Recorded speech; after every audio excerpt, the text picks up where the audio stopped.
তো চলো বেশ প্রথমে এই ভিডিওটি দেখি, তারপরে এই ভিডিওতে পাবলিকের বড় কমেন্ট গুলো পড়ি।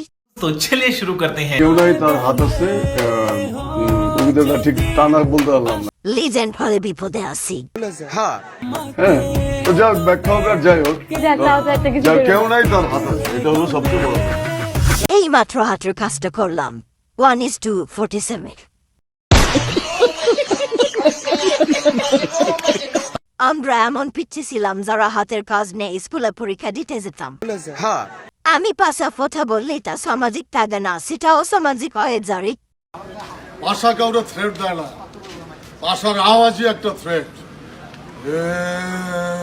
শুনুন এবার আরেকটি নতুন ভিডিও নিয়ে কথা বলা যাক।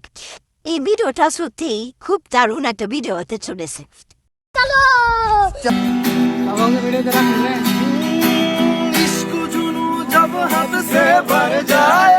ভাইদার গণেশ গুরু একবার নোটিস করছেন, উফ সত্যি অস্থির, আসলেই অস্থির, খুব সুন্দর।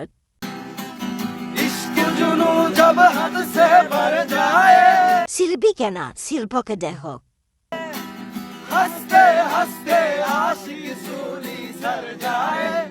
সত্যি অসাধারণ। আশেপাশে যারা আছে তারা নিশ্চয়ই খুব এনজয় করতেছে।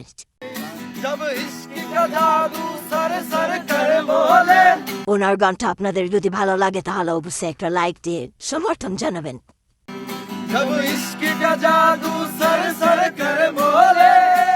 চলুন হেবাসপত্র করে ওনার পরিচয়টুকু জেনে নেই।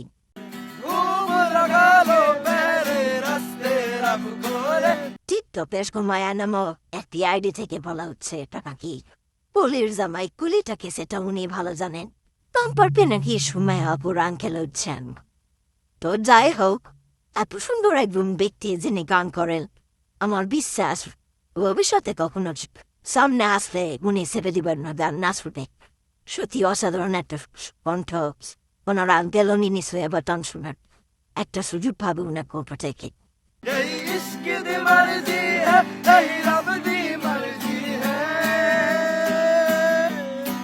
অপ্রকাশিত প্রতিভা হঠাৎ করে প্রকাশিত হয়ে যায়। আসলেই হঠাৎ আপনি যখন আপনার পছন্দের কিছু দেখবেন, সেটার প্রতি আকৃষ্ট হবেন এবং যখন সেটাতে ব্যবহার করতে চাইবেন তখন বিস্ময় অন্যরাও সেটি উপভোগ করবে। এটি হচ্ছে প্রতিভা বা নিজের একটা কি বলবো আলো লাগা জায়গা। যাই হোক, না জানতেন কারবার কেমন লাগলো অবশ্যই জানাবেন। চলুন এবার মিষ্টি একটা ভিডিও দেখি। ওই পাশের বাড়িতে যাদের নতুন বিয়ে হয়েছে না, তাদের ঝগড়া লেগেছে। যারা ঝগড়া করতেছে ওরা মরতেছে, আর পাশের বাড়ির লোক ঝগড়া দেখে মজা নিতে চাইতেছে। চলেন দেখি কেমন মজা নেই। মানে এটা কোনো কথা? কি হলো? এইটা আসছে তোমরা দেখতেন। वाह क्या सीन है। এই যে ঝামেলা লেগেছে দেখেছিস? হ্যাঁ, নতুন বিয়ে হয়েছে, কোথায় নিজেদের মধ্যে ঝামেলা মিটিয়ে নেবে তা না, লোক জানাচ্ছে। কখন যে নিজের সব রাসপুর হয়ে যায় তাই দেখার অপেক্ষা। সেটা তার কাটা, বউটা ঝগড়া করে পালাবে, বুঝে হাত পুড়িয়ে রান্না করে খাবে। বলতে কি না বলতে শুরু হয়ে গেছে। আচ্ছা, আরে নতুন নতুন বিয়ে হয়েছে তো এখন একটু হয়, 2-3 বছর যাক ঠিক হয়ে যাবে। এমনি বিয়ের আগে তার কাটা ছিল না, বিয়ের পরে তার কাটা হয়ে গেছে। এপিসোড শুরু হয়ে গেছে।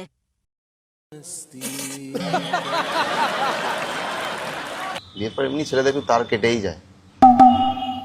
বিয়ে নেওয়া জিনিসটাই এরকম রে। ভাই তার অভিজ্ঞতা থেকে কথাটা বলছে। কিছু কিছু ছেলেরা বিয়ের আগেই তার কাটা থাকে জানিস, যেমন তুই। তাও তোকে আমি বিয়ে করেছি, ভাব কত লাকি তুই। দিল তো মেজাজটা সুন্দর করে গরম করে। লাকি আর আমি বিয়ে না করে তোর উপায় ছিল?